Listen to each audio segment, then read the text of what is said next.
Assalamualaikum warahmatullahi wabarakatuh. Selamat pagi anak-anak. Bagaimana kabar kalian pagi ini? Ibu doakan semoga kalian senantiasa dalam keadaan sehat walafiat. Pada video kali ini kita akan membahas dinamika penduduk Indonesia bagian ketiga anak-anak, yaitu tentang ledakan penduduk dan masalah kependudukan di Indonesia. Terima kasih bagi Bapak Ibu dan anak-anak yang sudah subscribe channel ini. Bagi yang belum, jangan lupa klik subscribe dan tombol loncengnya ya, supaya kalian senantiasa mendapatkan notifikasi dari video-video terbaru saya. Baik anak-anak, cakupan materi pada video kali ini yaitu yang pertama ledakan penduduk dan yang kedua masalah kependudukan di Indonesia. Kita akan awali pembahasan kita tentang ledakan penduduk. Baik anak-anak, mari kita lihat apa yang dimaksud dengan ledakan penduduk. Ledakan penduduk adalah suatu keadaan kependudukan yang memperlihatkan pertumbuhan yang melonjak naik dengan cepat dalam jangka waktu yang relatif pendek, 30 sampai 50 tahun anak-anak. Ledakan penduduk ini terjadi karena angka kelahiran sangat tinggi, sedangkan angka kematian mengalami penurunan secara drastis. Hal ini terjadi karena semakin meningkatnya kualitas kesehatan masyarakat, sehingga angka kematian mengalami penurunan anak-anak. Ledakan penduduk disebut juga dengan revolusi demografis anak-anak. Baik, kita akan melihat dampak ledakan penduduk. Yang pertama, terjadinya kelaparan karena kekurangan bahan makan atau bahan pangan anak-anak. Yang kedua, kekurangan kesempatan kerja sehingga meningkatnya jumlah pengangguran. Yang ketiga, kerusakan lingkungan seperti kekeringan, tanah tandus, dan banjir. Yang keempat, fasilitas hidup yang ada tidak seimbang dengan jumlah penduduk. Dan munculnya permasalahan-permasalahan sosial seperti gelandangan, pemukiman kumuh, meningkatnya tindak kejahatan. Pada video di samping, kalian menyaksikan antrian ribuan orang untuk mendapatkan kesempatan kerja anak-anak. Ini adalah salah satu akibat ledakan penduduk, di mana jumlah lapangan pekerjaan tidak sebanding dengan jumlah angkatan kerja, sehingga meningkatnya pengangguran di Indonesia. Baik anak-anak, ledakan penduduk ini juga harus diimbangi dengan tersedianya pangan, kesempatan kerja, dan berbagai fasilitas hidup. Kalau itu tidak bisa dipenuhi, maka akan terjadi permasalahan-permasalahan kependudukan sebagaimana yang sudah Ibu uraikan sebelumnya. Baik anak-anak, kita akan melanjutkan bagaimana upaya penanggulangan ledakan penduduk. Upaya yang pertama yaitu dengan melaksanakan program KB atau keluarga berencana untuk menekan angka kelahiran. Berikutnya, melaksanakan program transmigrasi, yaitu pemindahan penduduk dari daerah yang padat ke daerah yang jarang penduduknya untuk pemerataan penduduk anak-anak. Yang ketiga, mengatasi masalah urbanisasi, yaitu perpindahan penduduk dari desa ke kota atau dari kota kecil ke kota besar. Yang keempat, reboisasi terhadap tanah yang kritis baik akibat kegiatan penggundulan hutan maupun kegiatan pertambangan, sebagaimana yang telah kalian lihat dalam tayangan video di samping anak-anak. Baik anak-anak, jangan lupa klik subscribe dan tombol loncengnya ya, Dan kalian bisa mengunjungi alamat channel ini sebagaimana yang tertulis pada video ini. Upaya berikutnya adalah menambah lapangan kerja dengan meningkatkan adanya industri yang padat karya. Industri padat karya adalah industri yang menyerap banyak tenaga kerja anak-anak. Di sini tidak menggunakan tenaga mesin atau menggunakan tenaga mesin dalam jumlah terbatas, tapi lebih banyak menggunakan tenaga manusia. Berikutnya menyediakan rumah susun dan perumahan sederhana. Seperti tayangan video ini adalah contoh rusunawa anak-anak, yaitu rumah susun yang disewakan. Nah, apakah kalian pernah melihat rusunawa anak-anak atau tinggal di daerah rusunawa? Kalau kalian tinggal di daerah rusunawa, silahkan berbagi pada kolom komen di bawah ini ya anak-anak, berbagi dengan teman-teman kalian. Baik, kita lanjutkan. Kita akan membahas bagian yang kedua tentang masalah kependudukan di Indonesia. Ada 3 masalah yang dihadapi Indonesia. Yang pertama adalah kualitas penduduk rendah, jumlah penduduk yang besar, dan persebaran penduduk yang tidak merata. Kualitas penduduk Indonesia itu tergolong rendah. Nah, sebagaimana kita ketahui bahwa kualitas penduduk ditentukan oleh tingkat pendapatan, pendidikan, dan tingkat kesehatan anak-anak. Kualitas penduduk Indonesia masih rendah karena tingkat pendapatan yang rendah, tingkat pendidikan yang rendah, dan tingkat kesehatannya juga masih rendah anak-anak. Pendapatan per kapita rendah. Kita akan melihat pendapatan per kapita Indonesia mengapa rendah. Nah, pendapatan per kapita sering digunakan sebagai tolok ukur kemakmuran dan tingkat pembangunan sebuah negara anak-anak. Negara yang makmur akan memiliki tingkat pendapatan per kapita yang tinggi, begitu pula sebaliknya. Naiknya pendapatan per kapita bisa mencerminkan bahwa negara atau lebih spesifiknya masyarakat lebih makmur dibandingkan masyarakat negara lain anak-anak. Baik, kita akan melanjutkan lagi tentang bagaimana gambaran pendapatan per kapita Indonesia. Pada tahun 2017, pendapatan per kapita kita dalam juta rupiah itu 51,9, sedangkan nilai dalam dolarnya 3.837 US dollar. Tahun 2018 meningkat menjadi 56,0 juta rupiah atau 3.927,2 US dollar Amerika.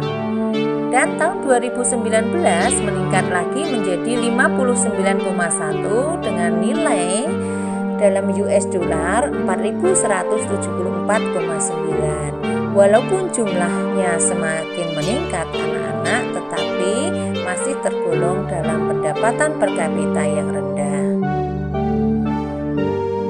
Apa sebabnya terjadi pendapatan per kapita yang rendah ini anak-anak? Yang pertama, jumlah penduduk yang sangat besar. Kita ketahui bahwa untuk menghitung pendapatan per kapita itu dari jumlah pendapatan dibagi jumlah penduduknya anak-anak. Nah, dari jumlah penduduk yang besar itu merupakan pembagi dari jumlah pendapatan yang besar pula, sehingga antara jumlah pendapatan yang diterima dengan jumlah penduduk yang besar ini akan berdampak pada jumlah pendapatan per kapita yang diterima itu lebih kecil anak-anak. Baik, kita lanjutkan. Kualitas sumber daya manusia yang sangat lemah. Yang ketiga, jumlah usia produktif lebih besar dibandingkan dengan lapangan kerja. Maksudnya, jumlah tenaga kerja atau angkatan kerja yang tersedia itu lebih sedikit dibandingkan lapangan pekerjaan, sehingga banyak yang menganggur anak-anak. Mari kita lanjutkan lagi. pembangunan yang tidak merata. Itu juga berdampak di beberapa wilayah itu maju, tapi di wilayah lain tidak maju atau ketinggalan anak-anak. Dan rendahnya pendapatan yang dihasilkan masyarakat. Mari kita lanjutkan pembahasan kita lagi anak-anak. Yang kedua, tingkat pendidikan di Indonesia rendah. Gambaran pendidikan di Indonesia dilihat dari Indeks Pembangunan Manusia atau IPM tahun 2017 menempati peringkat 116 dari 189 negara anak-anak. Skor Program for International School Assessment atau PISA menempatkan Indonesia pada peringkat 62 untuk sains, 63 untuk kemampuan matematika, dan 64 untuk kemampuan membaca dari 70 negara yang dievaluasi. Yang ketiga, rata-rata lama sekolah penduduk Indonesia tahun 2017 adalah 8,5 tahun atau setara dengan SMP kelas 8. Jadi, usia 15 tahun ke atas di Indonesia itu rata-rata hanya pendidikannya sampai lulus SD plus 2 tahun di SMP. Artinya tidak lulus di SMP anak-anak. Itu rata-ratanya. Baik, kita lanjutkan faktor penyebab rendahnya pendidikan. Yang pertama, kemampuan penyediaan fasilitas pendidikan untuk mengimbangi pertumbuhan penduduk usia sekolah belum memadai. Misalnya, gedung sekolah, laboratorium, dan perpustakaan. Yang kedua, terjadi putus sekolah pada anak usia sekolah yang tingkat kehidupan ekonominya lemah. Yang ketiga, banyak orang tua yang kurang menyadari arti pentingnya pendidikan anak-anak. Nah, itu beberapa faktor penyebab rendahnya pendidikan. Yang ketiga, tingkat kesehatan yang rendah. Indeks Kesehatan Indonesia berada di posisi ke-101 dari 149 negara menurut laporan The Ligatum Prosperity Index tahun 2017 anak-anak. Nah, ini juga menggambarkan tingkat kesehatan kita rendah. Jika dibandingkan dengan negara-negara di Asia Tenggara, kita bisa melihat bahwa kita berada di bawah negara Laos anak-anak. Singapura itu peringkat kedua dunia, Thailand peringkat 35 dunia, Malaysia peringkat ke-38 dunia, Vietnam peringkat 68 dunia, dan Laos peringkat 94 dunia. Kita Indonesia di 101 peringkat dunia anak-anak. Apa faktor penyebabnya? Yang pertama, lingkungan yang kurang sehat dan kotor. Yang kedua, berjangkitnya penyakit menular. Yang ketiga, gejala kekurangan gizi. Yang keempat, kurangnya fasilitas kesehatan. Yang kelima, masyarakat kurang memahami pengetahuan kesehatan karena pendidikannya masih rendah. Dan yang keenam, karena biaya mahalnya obat-obatan, maka penduduk yang kurang mampu membeli obat-obatan lebih senang berobat ke dukun anak-anak. Baik, kita lanjutkan. Permasalahan yang kedua adalah jumlah penduduk yang besar. Mari kita lihat perbandingan jumlah penduduk Indonesia dan dunia. Negara dengan jumlah penduduk terbesar pertama adalah Cina dengan 1,43 miliar jiwa. Peringkat kedua adalah India dengan 1,37 miliar. Peringkat ketiga Amerika Serikat dengan 329 juta jiwa. Dan peringkat yang keempat Indonesia dengan 269,6 juta jiwa anak-anak. Ini berdasarkan data proyeksi penduduk tahun 2015. Jadi tahun 2020 diproyeksikan jumlah penduduk Indonesia 269,6. Baik anak-anak, kita akan melanjutkan lagi. tombol loncengnya ya untuk mendapatkan notifikasi dari video-video terbaru saya. Akibat jumlah penduduk yang besar bisa menimbulkan yang pertama, meningkatnya jumlah pengangguran. Yang kedua, meningkatnya kriminalitas. Yang ketiga, semakin meningkatnya pemukiman kumuh. Yang keempat, kekurangan gizi dan kelaparan. Yang kelima, banyaknya putus sekolah. Dan itu adalah faktor-faktor yang menjadi akibat dari adanya ledakan penduduk anak-anak. Baik, kita akan melihat permasalahan yang ketiga adalah distribusi penduduk tidak merata atau penyebaran penduduk yang tidak merata. Nah, ini adalah gambaran jumlah penduduk antar pulau tahun 2017. Kalian bisa melihat jumlah penduduk mayoritas lebih dari 57% itu berada di Pulau Jawa. Sumatera itu hanya 21,15%, Kalimantan hanya 6,07%, Sulawesi hanya 7,34%, kemudian Bali dan Nusa Tenggara hanya 5,53%, Maluku hanya 1,13% dan Papua hanya 1,60%. Sehingga ini penyebarannya tidak merata. Tentu saja hal ini akan membawa konsekuensi anak-anak. Bagi daerah yang padat penduduknya akan menimbulkan masalah, yaitu munculnya permasalahan-permasalahan sosial seperti kriminalitas, pemukiman kumuh, kemacetan lalu lintas, dan banyaknya gelandangan. Yang kedua, kelebihan tenaga kerja sehingga terjadi pengangguran anak-anak. Dan yang ketiga, terjadi overexploitation terhadap sumber-sumber alam sehingga berdampak pada kerusakan lingkungan hidup. Nah, sebagaimana kalian bisa melihat tayangan pada video di samping anak-anak.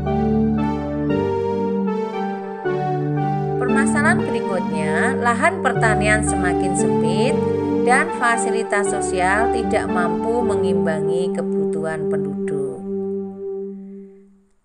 Kemampuan produksi lahan juga menurun.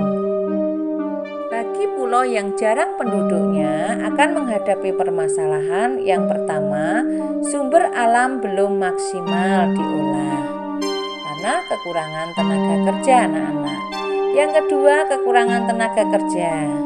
Yang ketiga, pembangunan terhambat karena banyaknya tenaga kerja produktif atau tenaga kerja muda itu yang pindah ke kota-kota besar. Nah, anak-anak, untuk lebih memperdalam wawasan kita, silahkan kalian kerjakan kuis berikut ini. Yang pertama, jelaskan faktor penyebab terjadinya ledakan penduduk. Yang kedua, apa yang dimaksud dengan transmigrasi dan urbanisasi? Yang ketiga, apa yang dimaksud dengan pembangunan padat karya? Yang keempat, apa yang dimaksud dengan program kejar paket A dan kejar paket B? Dan yang kelima, mengapa kualitas kesehatan Singapura lebih tinggi dari kualitas kesehatan Indonesia? Kalian bisa berdiskusi dengan Bapak Ibu guru kalian, orang tua kalian, maupun teman-teman kalian. Video berikutnya kita akan membahas tentang upaya mengatasi masalah kependudukan di Indonesia, anak-anak. Temukan video lainnya di Titik Agung Family dengan alamat http://www.youtube.com/c.agungfamily. Channel ini berfokus pada pembelajaran untuk siswa, referensi guru, dan aktivitas sekolah. Ini halaman channelnya anak-anak dan beberapa video yang sudah diupload pada channel ini. Terima kasih bagi anak-anak yang sudah berpartisipasi dalam pembelajaran kali ini. Tetap semangat, selalu bahagia dimanapun berada, dan lakukan protokol kesehatan. Sampai jumpa pada video berikutnya. Wassalamualaikum warahmatullahi wabarakatuh. Selamat pagi anak-anak.